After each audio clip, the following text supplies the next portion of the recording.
We've hardly recovered from an incredible Melbourne Cup night and we already have an exciting greyhound race meet on the cards this weekend. I am of course talking about the 2017 Energis Ballarat Cup. It's all taking place on Saturday night, James, and you certainly have your work cut out for you because this is an elite field. It is an elite field. It's a stunning field. I feel this race is a Group 1 field in a Group 2. There's so many champion greyhounds and the box draw is so very important. Well, let's take a look at the tab odds and that box draw. In box 1, Aston Dee Bee $2, in 2, Ando's Mac $11, in 3, unfortunately Striker Light has been scratched, in 4, Jimmy Neewob $8, in 5, Bewildering $4.50, in 6, Big Flood $8, in 7, Judicial Man $17, in box 8, Kouta Mayhem $17.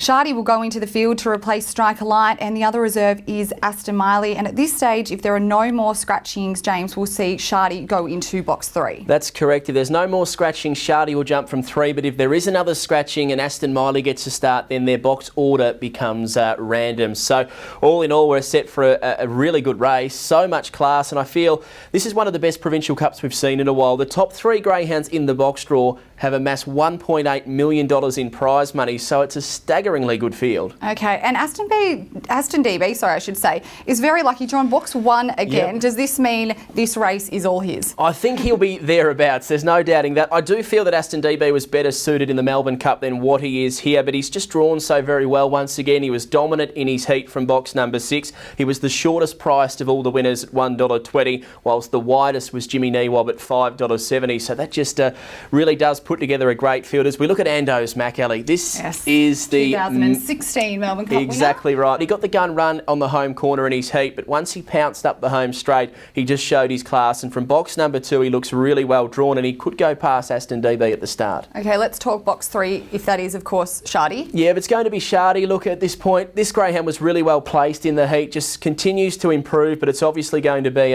another tough rising class for this youngster. As we take a look at Jimmy Neewob now, this greyhound camped off the speed. He was wide at the first corner, but once he pounced and took the lead, he kicked away to win it well. He showed plenty of class early in his career, and he looks to be racing in red hot form as well. All right, what about the almighty Bewildering? Oh wow, wasn't he awesome in the heat? He's just he's probably the best greyhound in field sense now.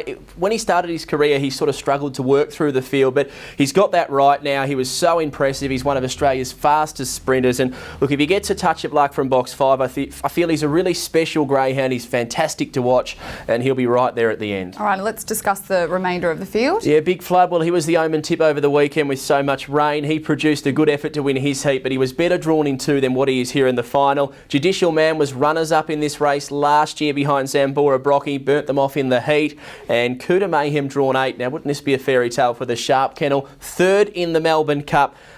Probably just slipped on the mat a little bit once again at Ballarat, but accelerated quickly, and box number 8, he could get the clear sweep right around the field. Okay, so given all this, talk us through your selections. My selections for the Energis Ballarat Cup, I've gone 1, 4, 5 and 2. I've gone with the one on top, Aston Dee Bee. I just thought he's drawn once again to shoulder his way through at the first corner, and if he's in the top 2 or 3 when they leave the back, he's just such a hard greyhound to hold out. For second, I've gone 4, Jimmy Neewob. I think he's drawn to get a good run. Shardy now going potentially onto his inside will just give him that little bit of room and a clear crack at them early. For third, number 5, Bewildering. Look, he could win the race. I don't doubt that. I'm surprised third. Yeah, look, I think just the fact that he gets back and he's going to rely on a little bit of luck. If he could begin a little bit better, I think I'd probably have him on top, but the fact is he's going to need luck from another very, very awkward draw.